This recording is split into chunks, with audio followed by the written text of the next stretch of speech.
Chaguanas East.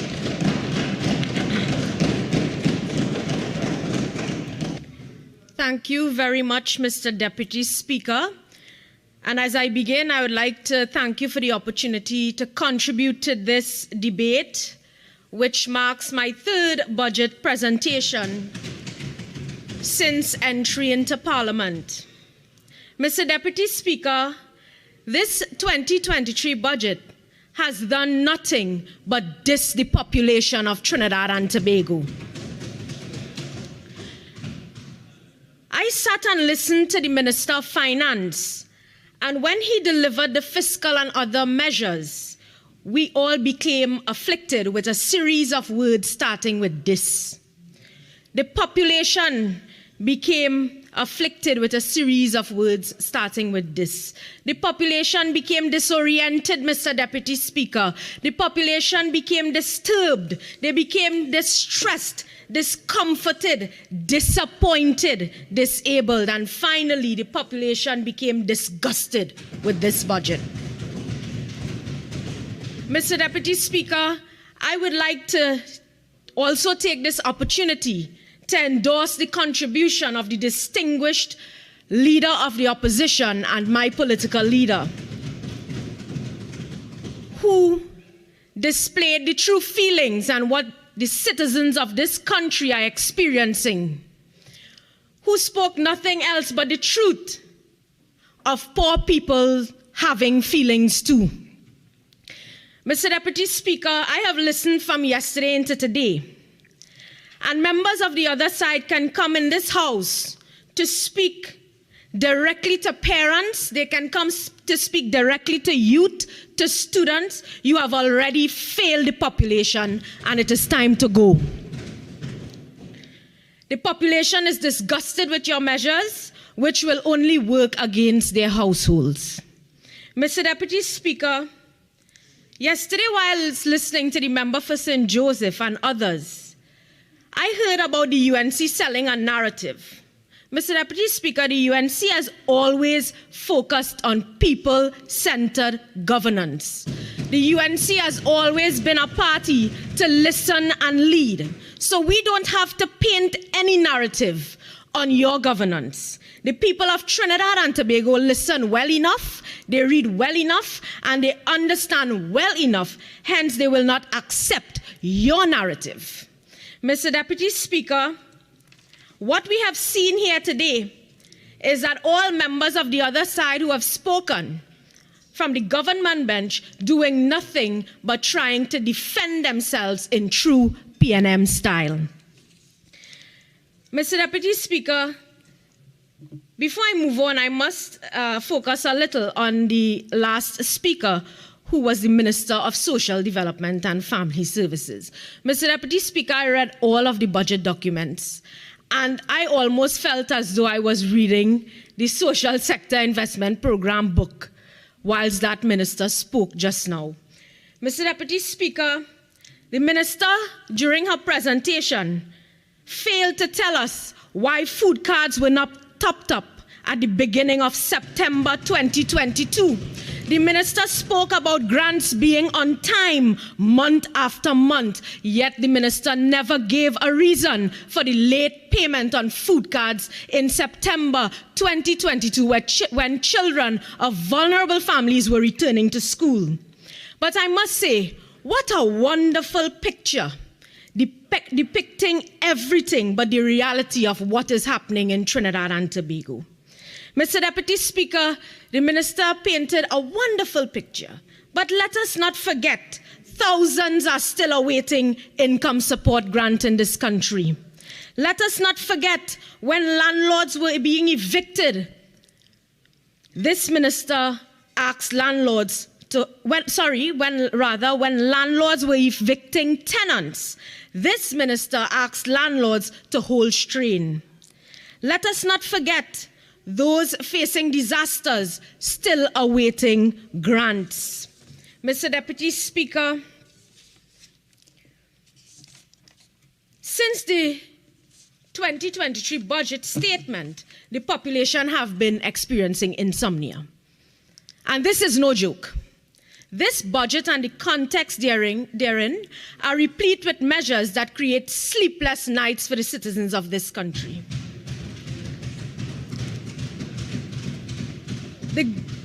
The government, through its fiscal mouthpiece, the Minister of Finance, has demonstrated that they don't have a clue as it pertains to the ordinary people of this country. What I can say, though, Mr. Deputy Speaker, is that the government, by its presentation of this 2023 budget, continues to demonstrate callous disregard for the poor and vulnerable. They continue to demonstrate absence of compassion for persons in receipt of social assistance. They continue to demonstrate brutality towards persons struggling to make ends meet. And, of course, demonstrate disdain for single parents. Mr. Deputy Speaker. Excuse. Member for Urpuch West, sorry. That's 3 times. Right? 3 strokes. Okay? 3 strokes. Right. No, Urpuch West. No. Urpuch West, not you, sir. Mr. Deputy Speaker, continue? Sure. Where in this budget is there a beacon of hope for the poor and dispossessed? One of the government's 2023 budget watchword is truly significant from their team, which is tenacity and stability in the face of global challenges. Mr. Deputy Speaker, the word tenacity means the quality of fact of being able to grip something firmly. Therefore, Mr. Deputy Speaker, what are the things that people must grip firmly arising from this myopic budget? Is it tenacity relative to increased inflation? Is it tenacity relative to increased food prices? And Mr. Deputy Speaker, in my first budget speech, I can remember saying people in this country are becoming income poor and facing asset risk. And I want to relate to a Guardian article dated Wednesday, 24th August 2022, where it states a survey by the World Food Programme finds that Trinis skip meals and sell assets to survive. More people, and I quote, are skipping meals and selling off their assets to afford their daily expenses, Mr. Deputy Speaker. And we speak tenacity. Is it tenacity, Mr. Deputy Speaker, relative to increased food prices? Is it tenacity relative to increased erosion of purchasing power? Is it tenacity relative to increased medical expenditure? I want to quote from a Guardian article where it states, mother needs help with son with rare illness, yet this mother has to sort other children to go to school. The child keeps crying, I can't take the pain anymore, Mr. Deputy Speaker, and we speak tenacity. Is it tenacity relative to increased home maintenance expenditure? Mr. Deputy Speaker, the thrust of my presentation will be on the social sector and by extension the strategies or lack thereof or the lack of direction and objectives by the line ministry. Mr. Deputy Speaker, the social sector investment program makes a lot of mention of poverty. And sometimes we have to wonder if this government understands what poverty really means. And I want to relate to a UN statement on poverty. And I want to mention some things from this UN statement on poverty. Poverty is the lack of basic human needs, such as clean water, nutrition, healthcare, education, clothing, and shelter because of the inability to afford them. Fundamentally, poverty is a denial of choices and opportunities, a violation of human dignity. It means lack of basic capacity to participate effectively in society. It means not having enough food to feed and clothe a family, not having a school to go to, not having the land on which to grow one's food, or a job to earn one's living, not having access to credit. It means insecurity, powerlessness, and exclusion of individuals, households, and communities. Mr. Deputy Speaker, are the above that I just mentioned from this UN statement not truly reflective of the circumstances pervading Trinidad and Tobago today? Mr. Deputy Speaker, the most common barometer to measure poverty, one of the most common barometers, is that of money. And people in this country simply do not have money. The figures and positive picture of fiscal prudence is mirage. For the poverty-stricken population, it's a fantasy. And so, Mr. Deputy Speaker, every single factor that defines poverty is present in Trinidad and Tobago today. Mr. Deputy Speaker, I want to take this opportunity to refer to food prices and do a small analysis of a basic grocery food basket that does not involve things like chicken, etc. An analysis of the prices of a basic grocery list comprising of 23 basic grocery items indicates in 2015, when the UNC demitted office, these 23 items costed a total sum of $341.49. At the time of the, I have a table in my possession from the Ministry of Trade and Industry website, which was in 2022. The same package of items cost a total of $540.54, an increase with the increased prices of fuel before of $199.03. In other words, a whopping 59% increase. And Mr. Deputy Speaker, with the increased price in fuel, it is anticipated now that we would have further food price increases. And a conservation of this table, a conservative projection as it relates to this table of a 20% increase will arise from a fuel inflation, thus resulting in this very package of basic grocery items to cost $648.65, Mr. Deputy Speaker. So from $341.49 to $540.54 to now, with anticipated fuel increased prices, $648.65. Mr. Deputy Speaker, and then they want to tell us about sacrifice. Under a UNC government, the people of this country could have lived. Mr. Deputy Speaker, from 2015 to now, citizens of this country have been sacrificing. So how much more do we expect them to sacrifice? People of this country are now in a position of survival. And whilst preparing for this debate, my team reminded me, because I was trying to remember some cases within my very own constituency, and my team reminded me of some persons who would have visited our office. And Mr. Deputy Speaker, as it relates to survival, I want to share with you, because the minister who spoke shared some examples. A woman who lost her husband from the ravages of the COVID-19 virus. Silence. And who is from my constituency is a prime example of what poor people have to endure, which is further compounded by this budget. This mother is a factory worker, Mr. Deputy Speaker, earning minimum wage with a monthly income of around $3,000. Her basic expenses are rent, $1,800. Her daughter is epileptic without disability support from the state.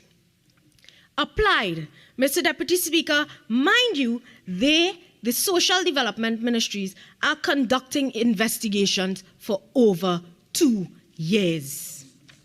Mr. Deputy Speaker, her rent, child's medication, and these anticipated new astronomical food prices present severe challenges to her well-being.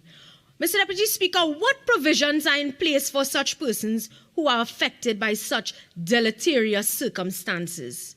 And that is just the reality of what people are facing out there. Mr. Deputy Speaker, I remembered, and these things may sound funny, but it's not, it's very serious. I remembered when we were distributing the NAMDEVCO food hampers, a gentleman who came to my office to collect one of those hampers said, "You all know you're giving me this, and I am really thankful, but I have no gas to cook the items in this bag," with tears in his eyes.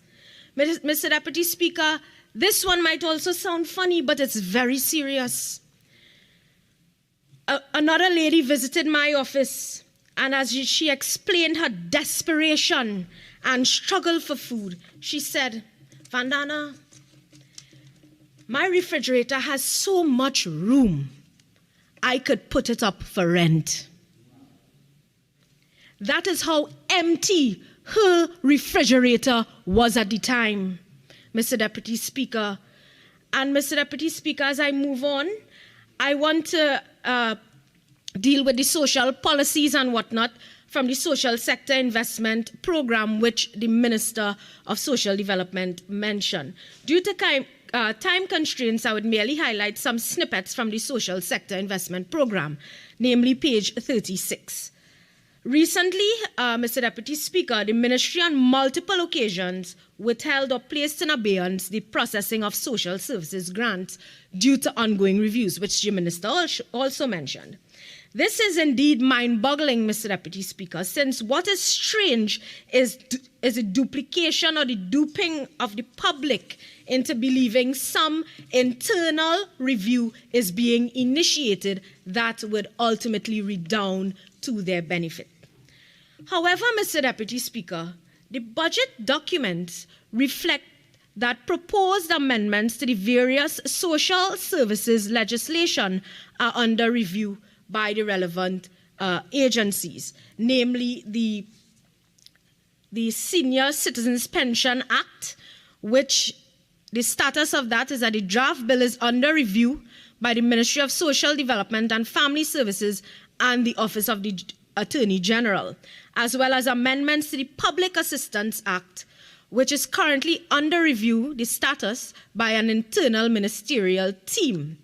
So the Minister mentioned about these social policies, but Mr. Deputy Speaker, what is noteworthy is the Auditor General's report for 2021, which ought to be reviewed. Let me rephrase, which must be reviewed and addressed by the Minister.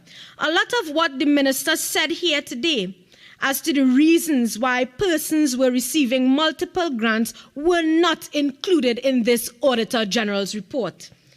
Mr. Deputy Speaker, the contents of this report should be highlighted since the findings clearly point to impropriety on someone or some people's part. Mr. Deputy Speaker, it cannot be business as usual for the Ministry of Social Development and Family Services, because arising from the Standing Finance Committee report presented in the House on January 24, 2022, the Minister of Social Development stated, and I quote from page 24, "I think on the whole, there is a review of not just to come on board, but there's a review of the grants taking place at this time." Mr. Deputy Speaker, what is extremely interesting is the Auditor General's report, which was published on their website on May 18, 2022. Mr. Deputy Speaker, the findings should have been reviewed and acted upon by the ministry. And I would like to highlight some of these findings as it relates to the food support program. Mr. Deputy Speaker, on the application forms, there were no blank data fields in the national ID column. However, inconsistencies were found with the national ID number for some persons. One instance was seen where a person's national ID number comprised more than the standardized number of digits. There were 4 instances where the national ID number indicated that persons were over 100 years. 114, 123, 130, and 135, respectively. These are the details which the minister should have mentioned. Mr. Deputy Speaker, I want to speak to the public assistance grant. Mr. Deputy Speaker, and I want members to listen carefully, there were 673,504 instances of blank fields in the database. These fields represented pertinent information for the processing of the grant. And Mr. Deputy Speaker, examples of these blank fields included national ID cards, ID card numbers, date of birth, postcode, bank ID, on behalf of, and check status information. Critical information as it relates to even being approved to receive a social services grant, as it relates to the disability assistance grant. The findings state there were 1,238,235 instances of blank fields in the database. National ID number and date of birth fields were blank in 3,782 instances. Payments amounted to $83,104,000. The national ID number for 86 instances did not correspond with the date of birth data field. Mr. Deputy Speaker, as it relates to the senior citizen pension, 18 instances were found where the name field was blank for records relating to one local board. 52,876 instances were found where the date of birth field was blank. Mr. Deputy Speaker, these are just some findings of the Auditor General's report. And most of all, why I'm relating to policy and what the minister mentioned about policy, this Auditor General report stated a number of instances were found where persons received more than one grant. A policy was not provided to define the entitlement of persons to receive multiple grants. And Mr. Deputy Speaker, you are hearing it for yourself. There is no defined policy to state whether a person can be on food support, disability grant, public assistance, all of those grants at the same time. No clear policy. So the minister mentioned, but that she got the assurance from the Attorney General. But as it states with the minister's continuous review, as it relates to the ministry, this needs to be dealt with ASAP, as soon as possible. Mr. Deputy Speaker, I have noted that there has been a decrease in allocation for the Ministry of Social Development and Family Services. And the reason why I'm asking and stating that it's imperative that the highlighted Auditor General findings be regularized. The minister mentioned $40 billion have been spent over the last 7 years on social services. You just heard the figures. A lot of that $40 billion have gone to waste based on the Auditor General findings. Mr. Deputy Speaker, the minister mentioned data cleansing. You heard it for yourself from the Auditor General report. We really do hope that that happen in terms of the data cleansing. Mr. Deputy Speaker, this will also result in, when these things are dealt with, a greater number of persons becoming recipients of social services grants. So we ask how long again for these amendments? Because, as you have heard, no proper policies. The minister mentioned digitization and the advancement and the goal. Mr. Deputy Speaker, I want to ask today, what advancement as it relates to digitization for the Social Development Ministry? what goal did the minister speak of? Because I have here a letter to the Speaker of the House dated August 25th, 2022, which is the Minister of Finance response as it relates to the Joint Select Committee on Social Services and Public Administration on an examination of unemployment during the COVID-19 pandemic and the state's capacity to provide support to persons who become unemployed as a result of the pandemic.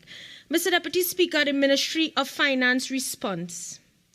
The Ministry of Finance agrees that the digitization and digitalization of grant application processes should be prioritized. So what, Mr. Deputy Speaker, what advancement? You are now looking to prioritize this process for the ministry. You are now stating that it should be prioritized. So we ask, what advancement did the minister just speak of? What goal did the minister just speak of as it relates to digitization? Mr. Deputy Speaker, I move to the $1,000 one-off transportation grant. And Mr. Deputy Speaker, I have to ask today, what is this really? What is this really?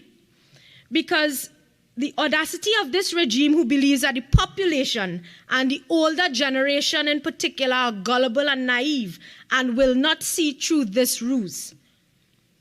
We have to ask, where is this money allocated to be expended?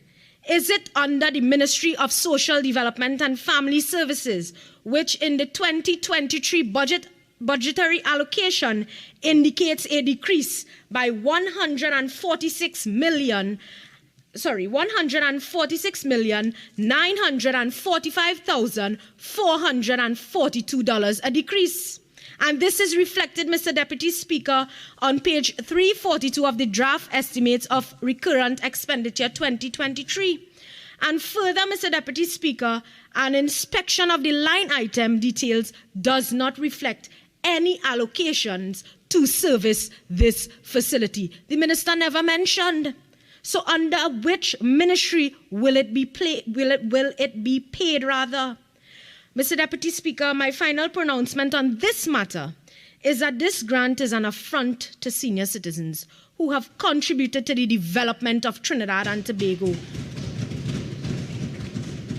through their years of service and was previously promised a fuel cash card to offset the cost of increases in the price of fuel. And I quote, Appropriation Bill 2021, October 8, 2021, the Minister of Social Development and Family Services stated, 1, a utility cash card, and 2, a fuel cash card will be made available to vulnerable groups to offset the cost of increases in the price of fuel. Where is this initiative? Where is this initiative, Mr. Deputy Speaker? And then today, the Ministry of Social Development issues a media release that they are making the call for us to prioritize the care of the elderly because they deserve to be treated with dignity and respect. What treatment of dignity and respect is this to our senior citizens of this country? Mr. Deputy Speaker, was this fuel cash card ever implemented? Or is it because of what the Minister of Social Development just mentioned, that they have a free bus service for the senior citizens, so do not give them any fuel cash card, and it's okay to increase the price of fuel and say, all right, a $1,000 one-off grant, what will that really do for the citizens who are on social services grants in this country? Mr. Deputy Speaker, if this is the case that this fuel cash card was never implemented because it is not stated in the social sector investment program, the question is, will the transportation grant suffer the same fate as the fuel cash card? But then again, what can we expect, Mr. Deputy Speaker? Mr. Deputy Speaker, I want to move to persons with disabilities. And the minister spoke of therapy. And I want to deal with the National Enrichment Center mentioned by the minister. Mr. Deputy Speaker, they all tapped the desk stating that it's completed. Mr. Deputy Speaker, the government continues its calculated program of misinformation in the process, wreaking havoc on the lives of children beset with cerebral palsy.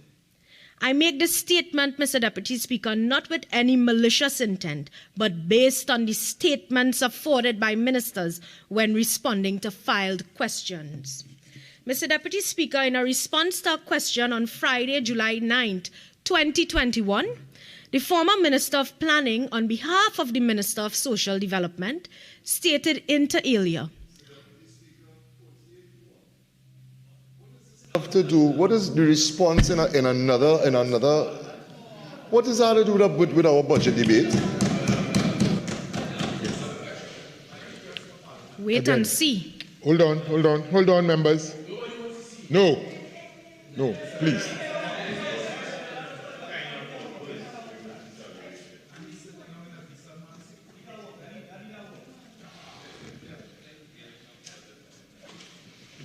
Okay, members, again, Laventille West. Please, and secondly, you are not in your appropriate seat, so I would not be tolerating.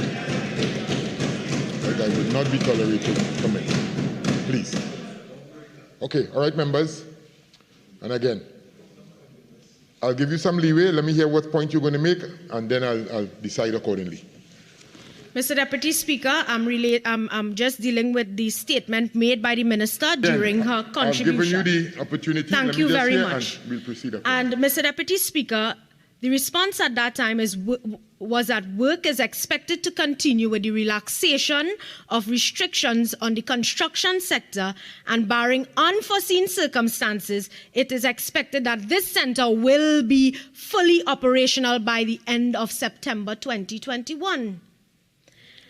Much to my consternation, on reviewing the Public Sector Investment Program 2023 at page 52, under Services to the Differently Able, Mr. Deputy Speaker, it states, and I read, the Ministry of Social Development and Family Services commenced the process to operationalize the Development Center for Persons with Challenges. A contract in the sum of 0.9 million was awarded for the installation of a fire and safety system, and works at this center has advanced to 52% completion. So there you heard it. In 2021, the government stated that by September 2021, this center will be operationalized.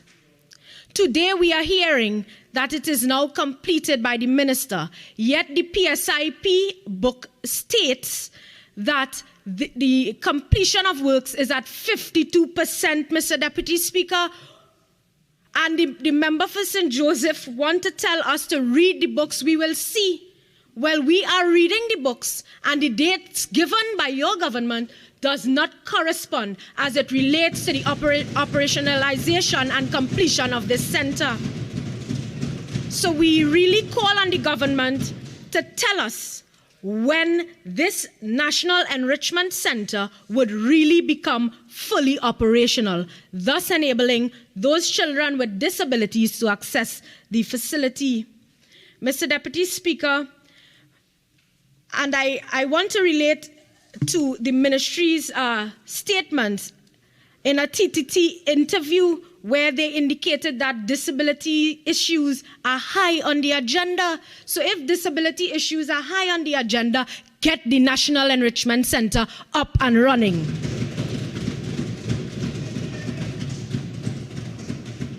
Mr. Deputy Speaker, the minister mentioned $40 billion have been spent on social service support grants over the last 7 years, and inclusive would have been the development of clients.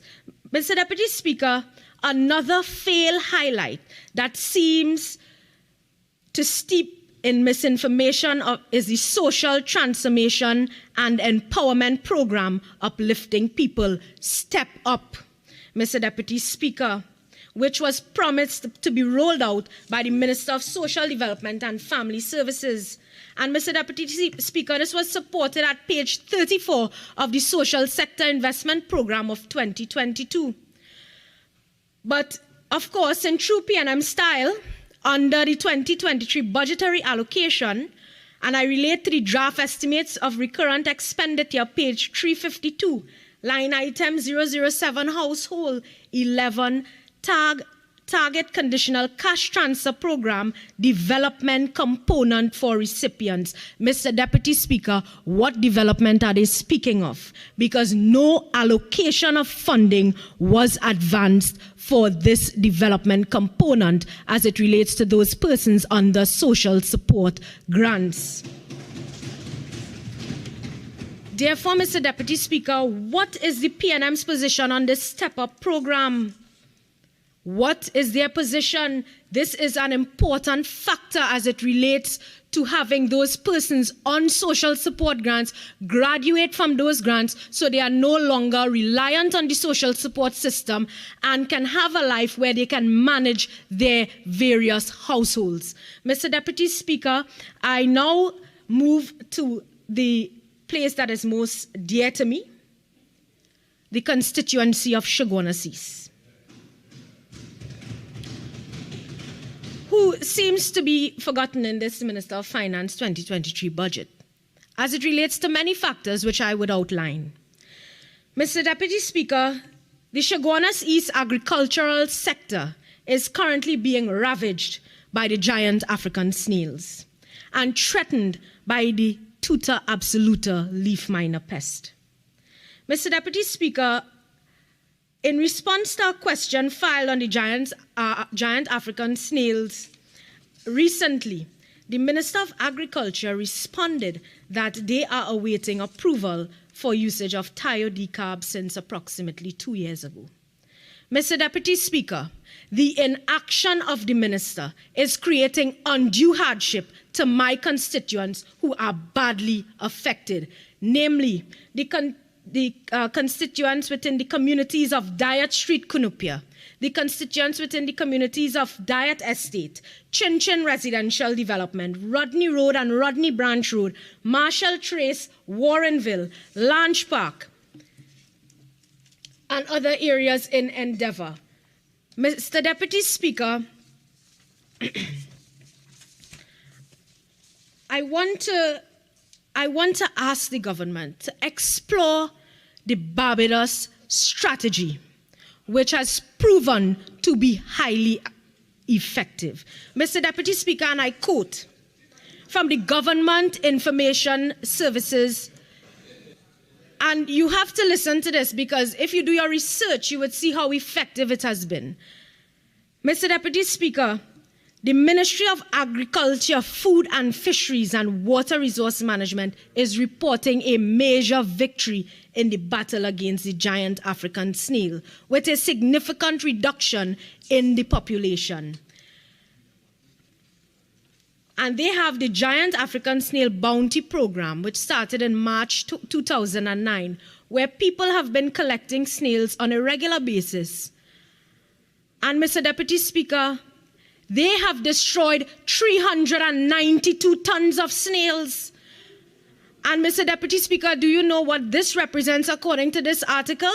Well over 12 million snails that have been removed from the population out there in Barbados. So it's not to laugh when you say, look at the model. Look at the model. It can help us. My constituents are affected, therefore I am researching how my constituents can be assisted, Mr. Deputy Speaker. Mr. Deputy Speaker, I move to the SBEN project, which was approved for execution and even awarded and had to be shelved because of the inaction of the Ministry of Public Utilities, who through WASA was responsible for a water main relocation. Funding was available through PURE, Mr. Deputy Speaker, but the Ministry of Public Utilities inaction, whether by accident or design, continues to affect the residents of my constituency. And I urge the Minister of Public Utilities. I have asked you before, and today I'm asking you to come to the SBEN in the community and constituency, the community of Endeavour and the constituency of Shogunas East. Because each and every time it rains, many persons sitting in this house pass through that area, and it's flood, flood, flood. A contract that was awarded had to be cancelled. Mr. Deputy Speaker, I am once again going to take the opportunity to highlight developmental activities within that has been absent from the 2023 budget as it pertains to the Shogunas East constituency. Street lighting program.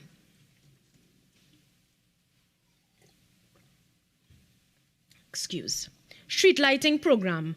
And Mr. Deputy Speaker, I'm holding the Minister of Public Utilities to his word during his contribution. Remember, you have 5 minutes of your initial speaking time, but you have an additional 10. You care to avail yourself? Accepted. Proceed. Mr. Deputy Speaker, thank you. And as I continue, I'm holding the Minister of Public Utilities to his word. I have sent the Minister of Public Utilities a comprehensive list of areas within each electoral district within the constituency of Shogunas East that require street lighting. I await your response, and I await execution of those particular poles for repairs and installation mentioned in that listing and letter. Mr. Deputy Speaker, as it relates to my constituency, traffic congestion. And Mr. Deputy Speaker, traffic congestion remains a major issue for constituents of Shogunas East, commuters of Shogunas, and the businesses of Shogunas. And Mr. Deputy Speaker, I want to look a little bit at the work from home policy. And there seems to be a serious disconnect between the Prime Minister, the 2023 budget, and fellow cabinet ministers as it pertains to the work from home policy. Mr. Deputy Speaker, following the reading of the budget, in conversations with public officers since the presentation, they are all expressed alarm at the steep price increases in transportation fuel, arguing that if there's a reduction in traffic congestion, this would result in reduced fuel consumption, thereby translating into savings.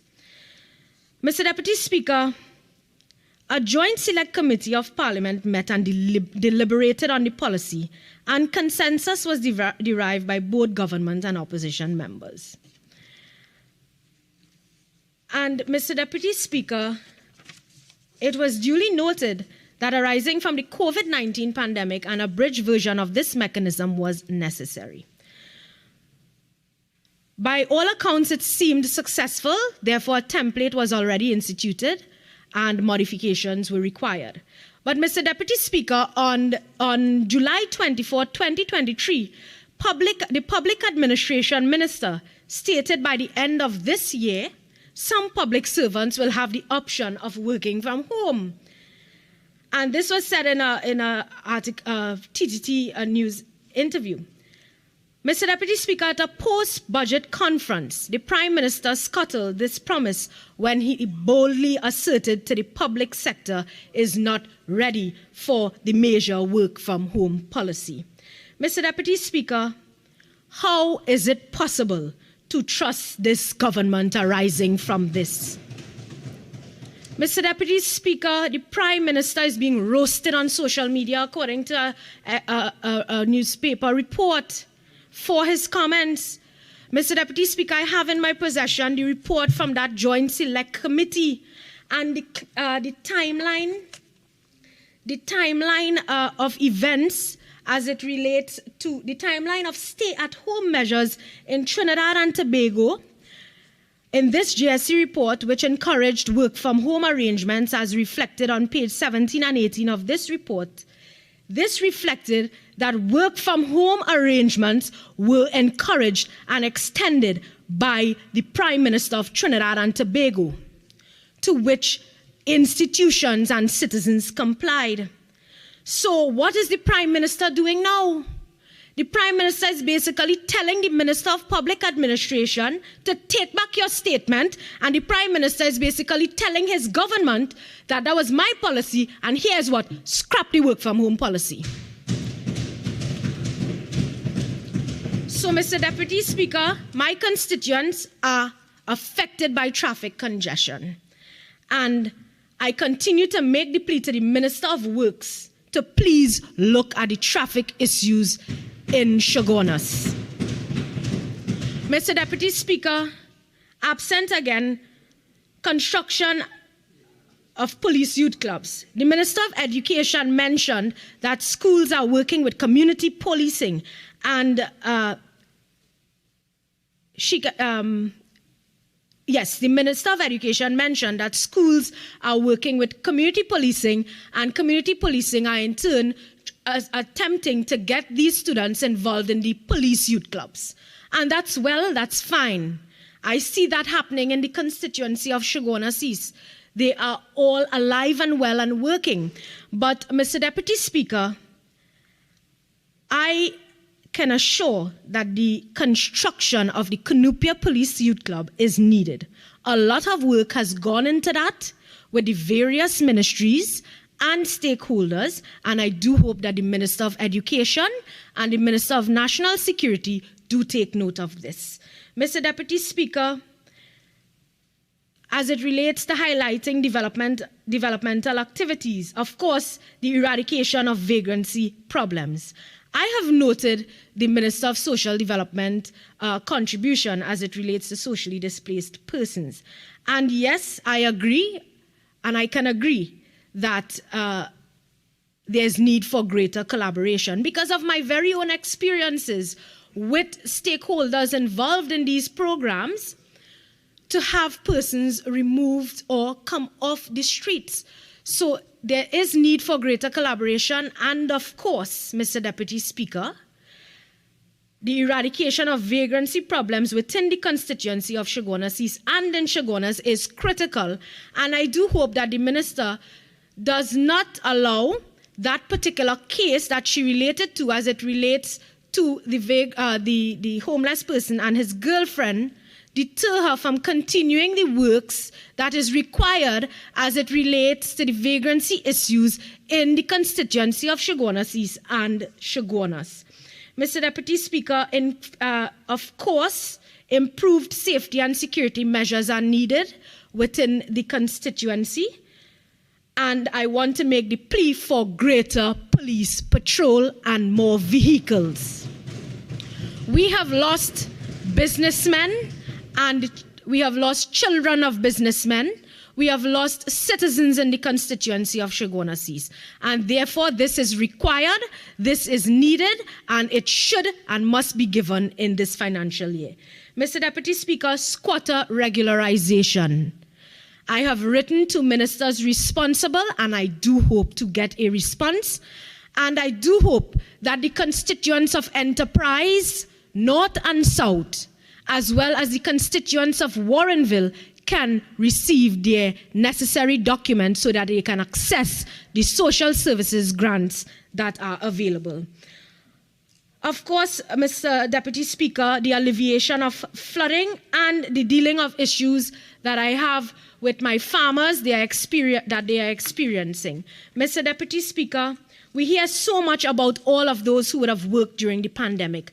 I want to take the opportunity to commend the staff and team of the Chaguanas East constituency who have worked tirelessly and continue to work tirelessly within this constituency for and with the people.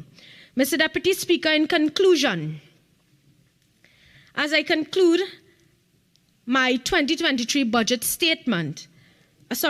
presentation, I ask myself, on behalf of the battered population of Trinidad and Tobago, where are the hopes and aspirations of the people in this 2023 budget? Where are the ideas and action plans to resuscitate the bruised economy in this 2023 budget? Where are the fiscal measures to really kickstart the economy in this 2023 budget? Where are the measures to move away from the dependence on oil and gas in this 2023 budget? Where are the plans to develop entrepreneurial skills across this land in this 2023 budget? Where are the mechanisms that will generate employment opportunities in this 2023 budget? Mr. Deputy Speaker, where are the opportunities for persons to improve their standard of living in society in this 2023 budget? Mr. Deputy Speaker, this 2023 budget is simply an annual ritual designed to preserve the status quo, whereby it gives to those who have and takes from those who haven't. Mr. Deputy Speaker, the destiny of this country is mired in fiscal incompetence. With this visionless compilation of numbers by this insensitive and incompetent regime. But I want to offer an assurance to the distressed population that hope and confidence, according to the political leader and leader of opposition, will be restored once this uncaring, callous and anti-people government of the PNM is removed from office. Mr. Deputy Speaker, as I conclude, this PNM must go and the end is near. I thank you.